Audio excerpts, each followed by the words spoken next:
की जरूरत नहीं है। इसी एडवोकेट एक्ट के अंदर आप वेलफेयर प्रोविजंस और जो हमारे लॉयर्स का प्रोटेक्शन एक्ट है उसको भी इंकॉर्पोरेट कीजिए। इन सारी चीज़ों के ऊपर जो है हम लोगों ने जो है हमने टोटल जो है मोटा मोटा मैंने आपको बता दिया है, हम लोगों ने टोटल जो है 15 ऑब्जेक्शंस जो है ये उठाए थे। उसके बाद हमारी मिनिस्ट्री ऑफ लॉ में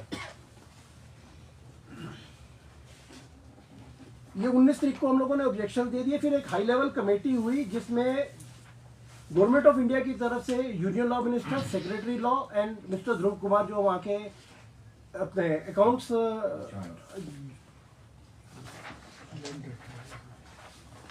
जो उनके चीफ कंट्रोलर ऑफ अकाउंट्स हैं, because he is handling this affair entire जो प्रोसेस को पूरा यही डील कर रहे हैं। तो ये हम सारे थे जिसको हम 5 आदमियों ने, हमारे सेक्रेटरी चेयरमैन, मैं, हमारे प्रिंसिपल सेक्रेटरीज अशोक पांडे, श्रीमंतो सेन और ये 5 आदमियों ने, 7 आदमियों ने 2.5 घंटे बैठ के हम लोगों ने इसके ऊपर एक एक वर्ड के ऊपर मिनिस्टर साहब के साथ बैठ के डेलिब्रेशन किया। उस डेलिब्रेशन के बेसिस के ऊपर हमारे को ये एक लेटर आया था जो हमारी मीटिंग के इमीडिएटली आ गया था।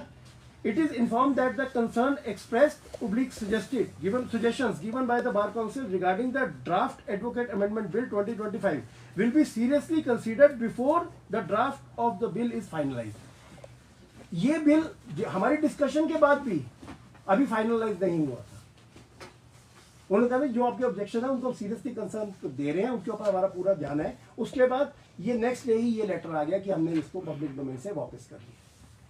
उसके बाद बार काउंसिल ऑफ इंडिया ने एक ऑल इंडिया लेवल के चेयरमैन और वाइस चेयरमैन की एक मीटिंग बुलाई। उसमें हमने ये कह दिया एज ऑफ लॉ ये बिल जो है अब पब्लिक डोमेन में नहीं है। फिर भी कीपिंग इन व्यू कि आगे भविष्य में कोई आएगा, क्योंकि हमारे पास 28 तारीख का जो टाइम फ्रेम था उससे पहले हम लोगों को पूरे बार काउंसिल्स को अपने सजेशंस देने थे। तो हम लोगों ने दिल्ली में उसमें भी एक मीटिंग करी। उसमें हमारे चेयरमैन, वाइस चेयरमैन और ये सारे मेंबर जो है, हिमाचल का डेलीगेशन भी गया था। हमने सारी डेलीगेशन से वहां जाके भी अपने सजेशन दिए कि ये जो सजेशंस हैं, और हमने अपने सजेशंस भी फाइल किए। वो सजेशन के बेसिस के ऊपर जो है सारा उसके ऊपर इंकॉर्पोरेट हुआ। कल जैसा कि हमारे चेयरमैन साहब ने बताई दिया है, यूनियन लॉ मिनिस्ट्री में हम दोबारा गए थे। सेक्रेटरी साहब के साथ, जो सेक्रेटरी लॉ है, उनके साथ भी हमारी 1 घंटा बैठक हुई है। उसमें सारा कुछ है। ये जो बिल है आज की डेट में पब्लिक डोमेन में नहीं है। Bar council of India, state bar council वकीलों के हित के लिए थी, है और रहेगी। हम में से कोई भी आदमी bar council of India, state bar council का या बार एसोसिएशन का मेंबर बहुत बाद में बना, सबसे पहले वो एक वकील बना।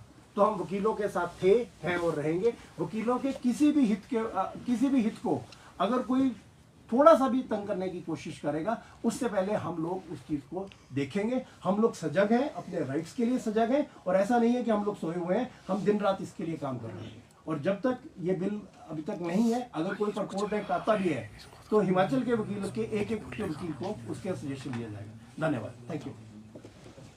सर, आपने जनरल हाउस कॉल किया था, उसमें क्या बातचीत हुई है? वकीलों को क्या आशंका है जो वो हड़ताल खत्म नहीं कर रहे? सर, उनको आशंका ये है कि ये अमेंडमेंट्स जो हैं वो प्रपोज नहीं है, वो इम्प्लीमेंट हो रही हैं।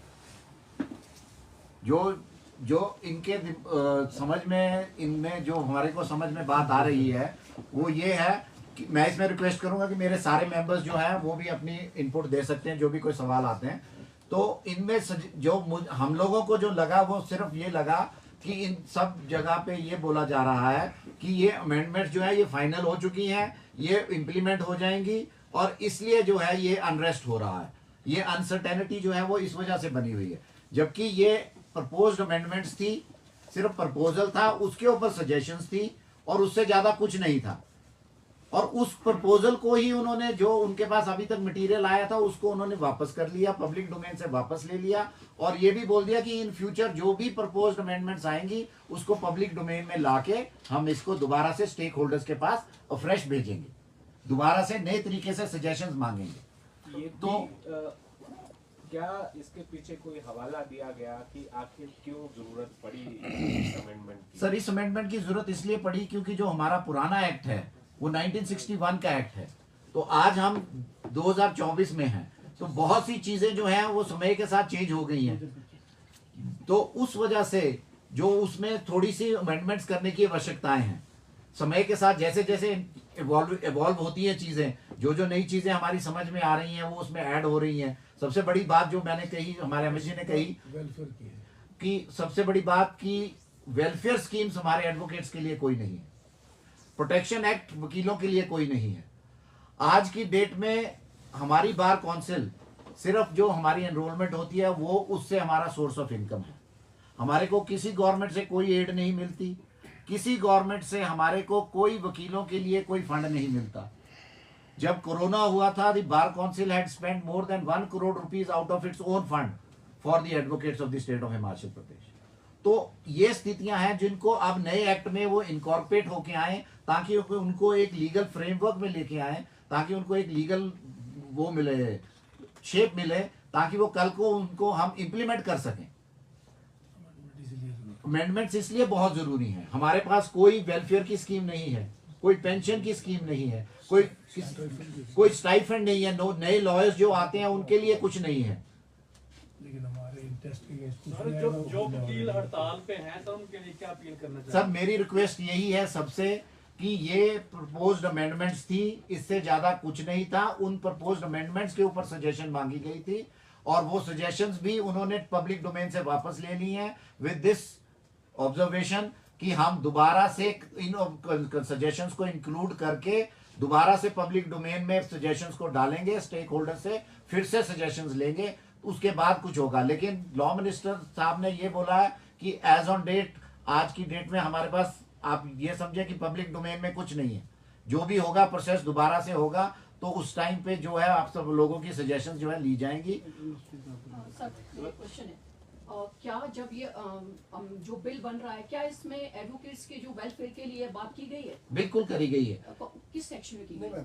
मैम, यही अगर आप हमारा अगर आप ये लेटर देखेंगे, जी सर, इस पर्टिकुलर लेटर के क्योंकि इसमें तो सिर्फ मैक्सिमम बहुत सारी चीजें हैं मैडम, जिसपे मैडम, जो हम लोग नेशनल लेवल में इसमें प्रोटेस्ट में गए हैं, उसके बाद भी मैडम आपको सेंट्रल गवर्नमेंट ने इसको, मैडम इसको जी ये सर। मैं बोल रहा हूँ, जी सर, हमारा जो डिटेल ऑब्जेक्शन है इसका पैरा 22 पैरा 12, इस पैरा 12 में हम लोगों ने सारी चीजों को कहा है कि इनको आप इनकॉर्पोरेट कीजिए जो मिसिंग है।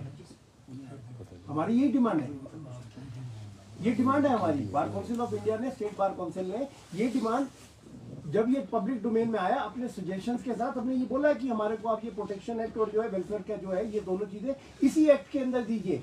किसी पर्टिकुलर चीज के लिए अगर आप एक एक्ट को छेड़ ही रहे हैं, अमेंड कर ही रहे हैं, तो लॉ लेजिस्लेशन के इंटेंशन ऐसा होना चाहिए कि उसके लिए 3 कानून बनाने की बजाय एक चैप्टर बना दीजिए उसके अंदर।